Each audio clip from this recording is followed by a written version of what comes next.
maka kita pilih kata reformasi. Reformasi itu lebih lembek dari revolusi itu. Jadi kalau misalkan Pak Rocky Gerung di sini dianggap mencerahkan, semua orang yang dianggap tercerahkan itu terkerangkeng oleh pikirannya.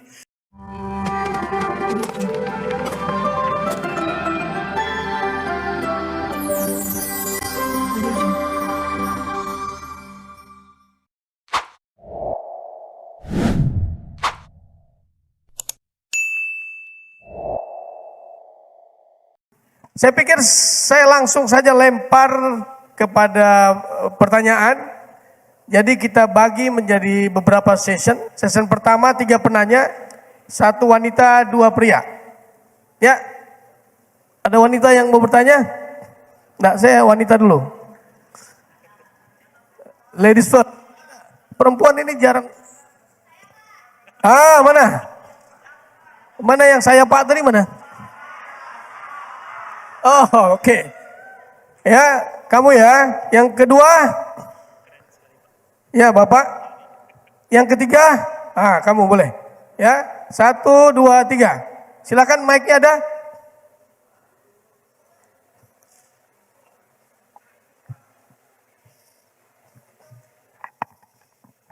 Jangan lupa ya, mahasiswa itu kebanyakan pengen pamer mahanya.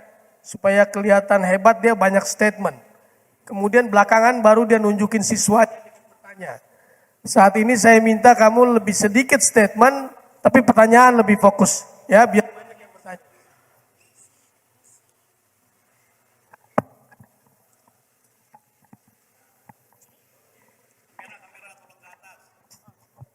Assalamualaikum warahmatullahi wabarakatuh. Waalaikumsalam.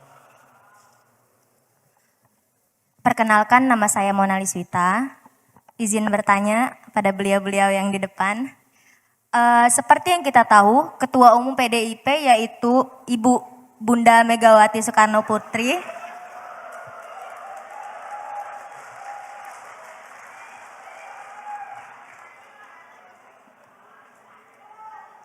telah mengusungkan Ganjar Pranowo sebagai capres dalam Pilpres 2024. Dan itu bertepat sehari sebelum Lebaran. Mendadak sekali, bukan? Jadi kita mempunyai capres 3. Bapak Anies, Bapak Ganjar, dan Bapak Prabowo. Berdasarkan judul kita yaitu Pesta Demokrasi. Demokrasi adalah sistem pemerintahan di mana kekuasaan politik dipegang oleh rakyat atau warga negara secara keseluruhan. Saya setuju menurut Bapak Rocky Gerung bahwa kita memilih kucing dalam karung yang bolong.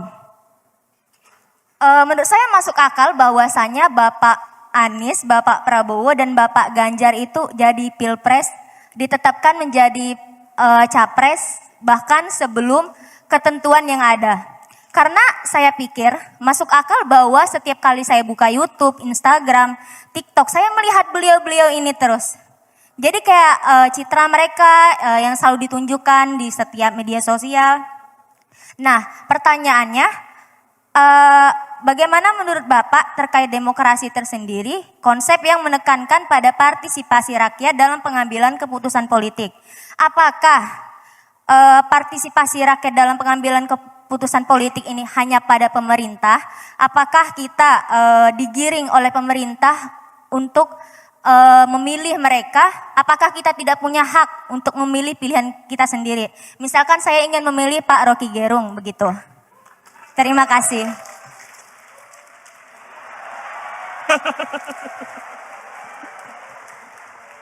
Oke, kita masih belum punya capres ya. Saya ingatkan kita masih belum punya capres. Kita hanya punya. Bahasan saya barusan lah ya. Iya. Kita masih punya bakal calon presiden ya. Oke, pertanyaan kedua dulu. Ya, silakan. Ya kamu. Mike.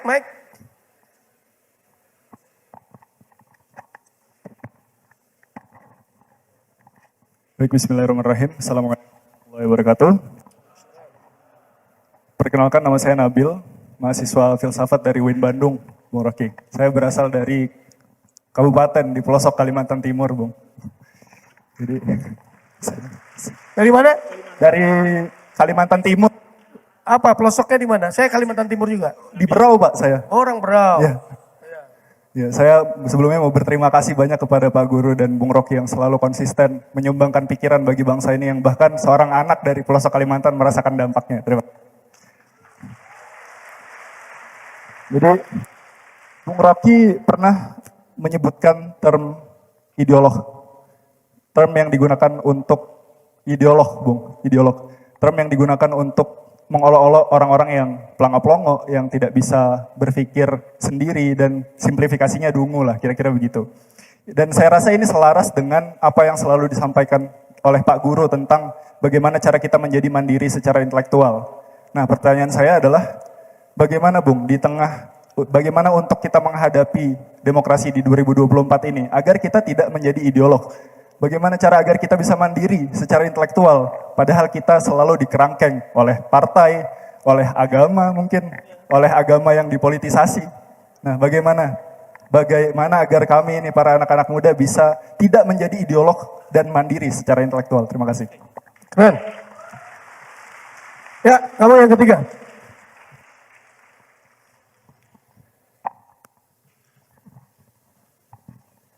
Kamu orang Dayak kah?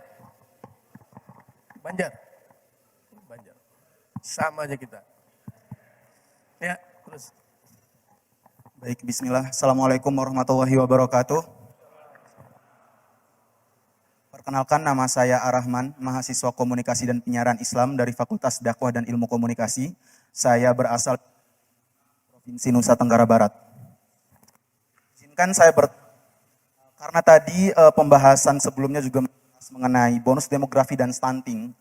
Kebetulan saya adalah remaja yang mendedikasikan diri dalam menangani permasalahan-permasalahan seperti stunting,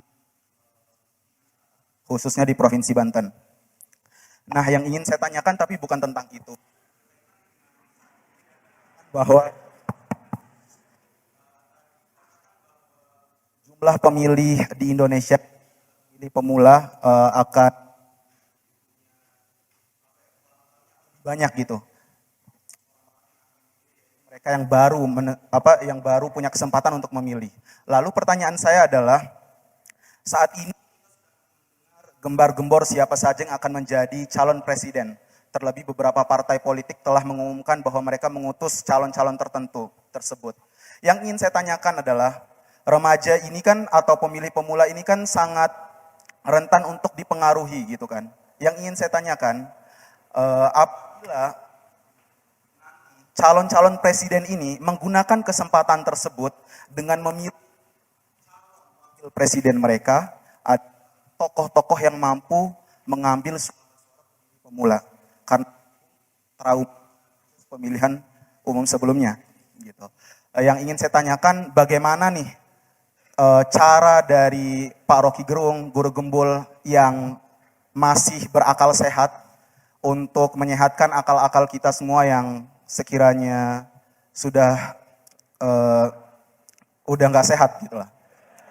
Mungkin itu pertanyaan dari saya. Terima kasih. Wassalamualaikum warahmatullahi wabarakatuh.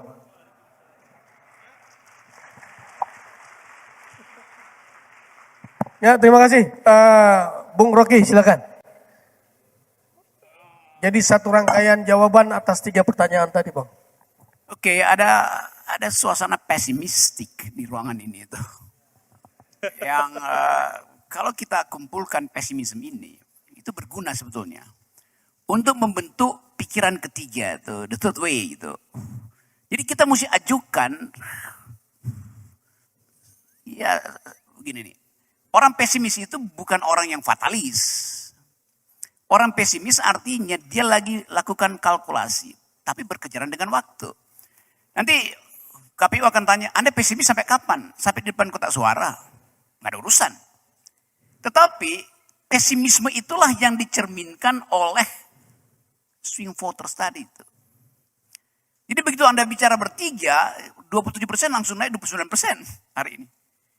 Itu membenarkan bahwa kesempatan untuk melihat perubahan yang kita maksudkan sebagai perubahan kualitatif tadi hanya terjadi secara kuantitatif. Kita lagi peringati soal reformasi sekarang. Lalu kita mulai cemas. Dengan tolok ukur apa kita memberi nilai? Apakah reformasi ini betul-betul ada di dalam bayangan awal kita waktu mahasiswa ngepung gedung DPR? Anda baca dari sejarah. Waktu kita ingin pindah dari rumah otoriter Orde Baru ke rumah demokrasi, ada kecemasan yang sama. Mahasiswa-mahasiswa UI, Trisakti, Atmajaya, pakai istilah reformasi total. Mahasiswa Islam, kami pakai istilah reformasi damai.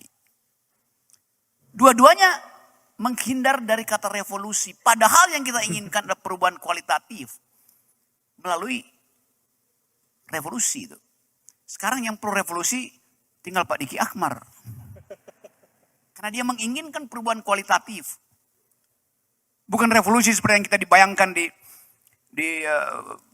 Prancis, di mana kepala Louis XVI mesti dipenggal untuk membuktikan bahwa mandat rakyat itu kita udah cabut loh. Jadi istilah revolusi artinya perubahan radikal, radical break. Pada waktu itu kita ragu-ragu, maka kita pilih kata reformasi. Reformasi itu lebih lembek dari revolusi itu. Bahkan ada partai yang revolusi nggak mau, reformasi nggak mau, dia pakai restorasi. Lebih lembek lagi itu restorasi itu. Tapi udah itu soalnya. Jadi saya mau tentukan dulu bahwa kita belum berpindah dari orde otoritarian ke orde demokrasi. Kalau kita sebut transisi ke arah demokrasi, itu ada dua langkah. Langkah keluar dari otoritarian dan langkah masuk ke demokrasi. Itu namanya transisi kan. Anda keluar dari rumah Anda, belum tentu Anda pergi pada pacar Anda. Anda baru disebut pergi mengunjungi pacarmu ketika Anda keluar dari dan masuk ke rumahnya. Itu langkahnya, dua langkah itu. Demikian juga soal demokrasi. Kita baru keluar dari rumah Orde Baru, bahkan masih di halamannya. Belum masuk ke reformasi sebetulnya. Karena keinginan reformasi adalah lakukan pemilu dalam pengertian in optima forma, dalam bentuk yang paling sempurna. Yaitu threshold 0%. Itu yang kita maksudkan ketika reformasi. Sekarang 20%. Di mana di dunia ini ada presidensialism pakai threshold? Kan ngaco. Tapi kalau kita tagihkan itu secara kualitatif, tiga-tiganya nggak boleh ikut. Anies nggak boleh ikut, Prabowo nggak boleh ikut, Ganjar nggak boleh ikut. Tiga-tiganya pro 20%. Dan itu yang menyebabkan mereka terjebak sekarang untuk cari wakil presiden. Karena mesti koalisi. Konyol. Dia bikin sendiri lubangnya, terus dia ngamuk-ngamuk, kok nggak ada wakil presiden? Ya lu sendiri yang mau 20% tuh. Itu dari awal kedunguan itu ada di otak elite ini. Itu saya ucapkan berkali-kali. Tapi udahlah, itu udah terjadi. Terpaksa kita memilih minus malum. Di antara yang ada itu apa yang berguna tuh. Bukan apa yang bermutu, apa yang berguna akhirnya kan. Jadi itu keadaan kita tuh. Nah, saya sebetulnya inginkan ada golput sebagai jalan ketiga. Tapi saya tahu itu yang gak mungkin terjadi. Tapi sebagai problem etis dalam demokrasi kita menyebutkan itu. Nah, itu yang menyebabkan teman di atas tadi, siapa tadi yang memilih saya tadi? Ya, kenapa? Biarkan dia sebut sendiri. Halo. Oke. Jadi dia bertanya, representasinya ke siapa kalau begitu? Saya terangkan dulu problemnya. Kalau saya bercermin, saya melihat bayangan saya di kaca itu. Dia adalah representasi saya dalam bentuk simbol. Sekarang ada problem yang disebut narsisism. Narsisius dulu, dia bercermin di air yang jernih, lalu dia lihat bayangannya di air itu, dia nggak pernah tahu bahwa wajahnya itu sangat cantik, dia nggak bisa bedain ganteng dan cantik. Lalu dia terjun menemui bayangannya di kolam itu dan dia meninggal. Sebetulnya di dalam pengertian yang lebih otentik, demokrasi itu bukan saya bercermin lalu saya jatuh cinta pada bayangan saya di cermin. Demokrasi artinya saya bercermin dan bayangan saya mencintai saya. Itu prinsipnya. Jadi anggota DPR mestinya ketika dia terpilih, dia adalah bayangan saya, dia mesti mencintai saya. Bukan saya yang harus mencintai dia. Bukan itu pengertian people sovereignty, kedaulatan rakyat. Anggota DPR itu tadinya pengemis, meminta suara kita tuh. Paroki kasih suara dong, nanti kita ini. Dia ngemis ke saudara. Begitu dia masuk DPR, kok dia jadi penguasa? Lu dulu kacung, ngemis suara rakyat. Kan itu yang mesti kita ubah. Anda itu adalah pesuruh kita, bukan representasi kita. Apalagi mereka klaim, kami mewakili kedutaan rakyat. Ngehek loh. Kedaulatan rakyat itu nggak pernah diserahkan pada anggota DPR. Karena kedaulatan itu final milik rakyat. Nggak mungkin diserahkan. Kalau kedaulatan saya serahkan, maka saya jadi barang, bukan lagi jadi orang itu. Satu-satunya kualitas pada warga, dia berdaulat. Lalu apa yang diserahkan? Yang diserahkan adalah kepentingan politik saya selama 5 tahun itu. Kalau saya kasih kedaulatan seumur hidup, saya nggak punya hak lagi. Jadi anggota DPR ini mewakili kepentingan politik saya 5 tahun, bukan kedaulatan saya. Itu gilanya mereka tuh. Karena nggak pernah belajar dari guru gembul tentang the very idea of sovereignty. Kedaulatan itu apa sih? Mestinya di FISIP Fakultas Hukum diajarin dari awal, kedaulatan itu melekat dan tak terbagi. Dia bahkan statusnya ideal value, imperative value. Ini nggak dipahami. Kenapa nggak dipahami? Tidak ada kurikulum tentang political ethics, tidak ada kurikulum tentang intellectual history, tidak ada kurikulum tentang filsafat politik di partai-partai. Karena itu hari ini Pak Diki mengambil alih fungsi partai politik untuk melakukan pendidikan politik. Kan mestinya partai yang lakukan beginian kan. Ini yang bikin adalah forum diskusi akal sehat Indonesia. Disingkat forum diskusi ASI. Bukan air susu ibu. Air susu intelektualitas.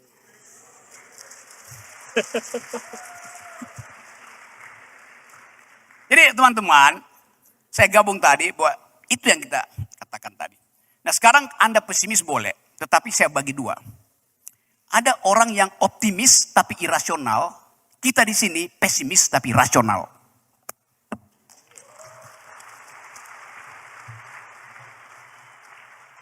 Baik, Prof. Mangga, Baraya. Kalau audiens di sini pada akhirnya menjadi pesimis, saya merasa menang. Ya, karena memang semua hal itu dimulai dari pesimisme dan itu biasanya akan mendorong kita, biasanya ya, semestinya kita arahkan untuk mendorong kita, bahan bakar kita untuk menjadi lebih baik. Tapi ketika tadi ada orang-orang yang bertanya, 3 orang tadi bertanya, dengan pertanyaan seperti itu, maka saya menjadi jauh lebih pesimistik. Karena pertanyaan-pertanyaan itu seharusnya adalah pertanyaan yang dilontarkan kepada dosen-dosen di kampus-kampus. Jadi ketika pertanyaan itu ternyata harus disampaikan ke sini, kemungkinannya adalah bahwa orang-orang yang dimaksud itu tidak sempat atau tidak bisa bertanya kepada dosen-dosen di kampus. Benar nggak sampai bisa bertanya soal hal-hal semacam ini di kampus? Betulkah seperti itu? Jika seperti itu, berarti kita harus benar-benar pesimis. Ketika kita mengetahui bahwa kualitas intelektual orang-orang Indonesia 15-20 tahun, itu ternyata salah satu yang paling rendah di dunia, kemudian salah satu cara terbaiknya adalah di dunia pendidikan, dan ternyata di dunia pendidikan, tempat penyelenggara pendidikan ternyata tidak ada pertanyaan-pertanyaan seperti itu, maka SPP-nya nggak usah dibayar.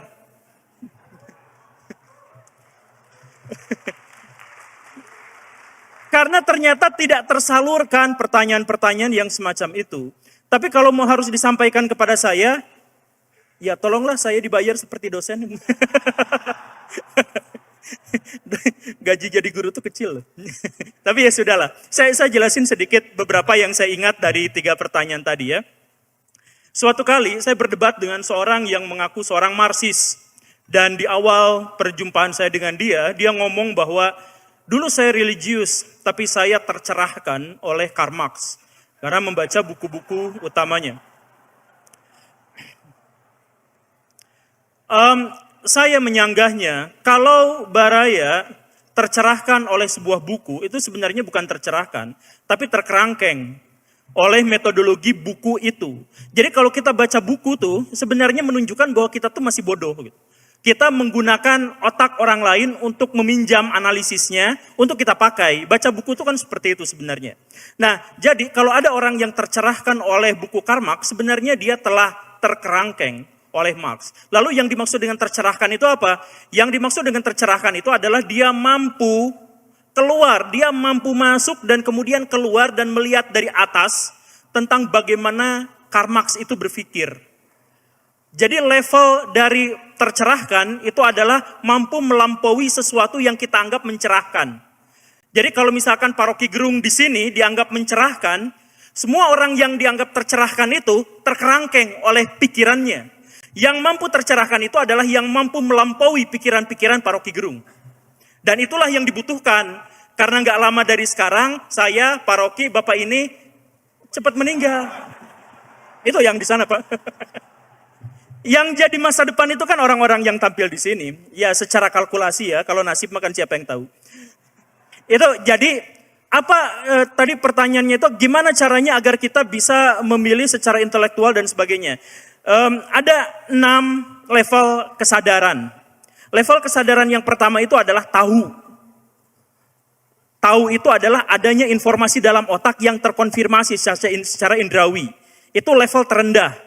Jadi kalau saya tahu Anies, ternyata dia melakukan ini itu, formula E, ada PA 212 dan sebagainya, itu saya tahu, itu level terendah. Level berikutnya itu adalah saya paham. Pemahaman itu artinya saya tahu dan pengetahuan saya itu bersambung dengan pengetahuan-pengetahuan yang lain. Informasi yang ada dalam benak saya itu bersambung dengan informasi-informasi yang lain. Itu level 2. Level 3 itu adalah aplikasi. Bahwa saya tahu di mana saya menempatkan pengetahuan dan pemahaman itu. Level 4 itu adalah analisis. Di mana saya bisa memecah-mecah informasi itu sehingga menjadi atom-atom yang berdiri secara independen. Kemudian level berikutnya itu adalah sintesis. Yang semuanya sudah dipecah-pecah itu disatukan dalam sebuah kesimpulan yang sepenuhnya baru. Dan yang keenam itu adalah evaluasi. Kemampuan kita untuk melihat pengetahuan itu dari atas. Jadi pengetahuan elang. Kita bisa melihat dia secara utuh, secara keseluruhan. Pak Guru, yang 6 itu dibaca di buku yang mana ya? Gimana? Dibaca di buku yang mana yang 6? Saya lupa. Nah, kenapa? Ya itu mencerahkan karena dia lupa apa yang dia baca. Kalau ingat artinya tidak mencerahkan. Nah iya. Oke, nah.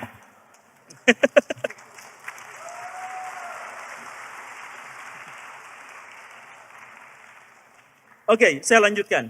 Nah, kalau sudah sampai level 6 itu, di mana kita ada di atas informasi itu, termasuk ketika saya mengambil referensi ini, berarti saya belum di atas, nanti kita lihat dulu. Tapi kalau kita sudah melihat di situ, kalau dikaitkan dengan urusan politik yang tadi itu, kalau kita berhadapan dengan media massa yang menampilkan satu berita, kita berhadapan dengan tokoh politik yang sedang berkampanye dan sebagainya, dan kemudian kita melihatnya bukan dalam kacamata dia memberikan informasi, bukan mencerahkan dan sebagainya, tapi kita mampu memasuki tahapan-tahapan pengetahuan sampai berkesadaran itu, maka kita akan bisa memilih dengan yang baik. Bahkan ketika pilihan kita salah, kita tetap akan memilih dengan cara yang baik. Karena artinya kita sudah benar-benar independen. Bisakah secara intelektual kita independen? Secara teknis tidak mungkin. Seperti yang dijelaskan barusan. Secara teknis tidak mungkin. Tetapi dengan adanya kemampuan bahwa kita bisa memverifikasi setiap informasi yang sampai dalam diri kita, kemudian kita bisa mengambil sebuah kesimpulan yang bahkan sekali lagi ya, bahkan seandainya kesimpulan itu salah pun, itu tetap baik secara pribadi untuk diri kita sendiri.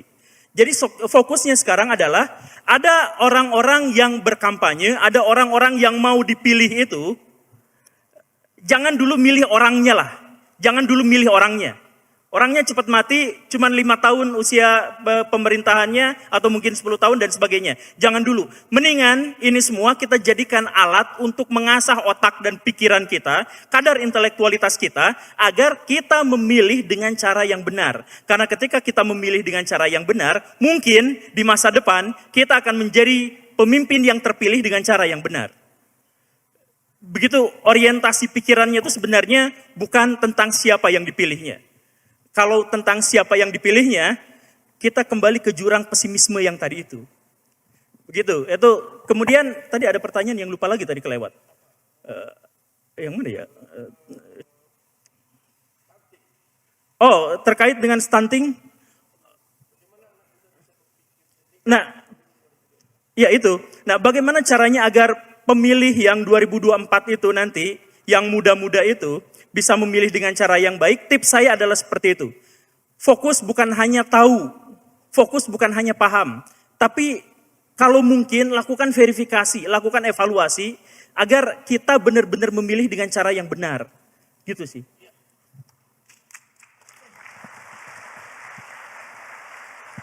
Poinnya adalah bahwa 2024 pilihlah yang benar menurut hati, akal dan pikiran kita, jangan pilih yang bakal menang. Menang urusan nanti, yang penting lakukan dulu pemilihan dengan cara yang benar. Begitu ya, Kang? Nah, tadi ada yang itu saya baru ingat sekarang. Bahwa tapi nggak usah lah. Oke, sesi kedua, silakan.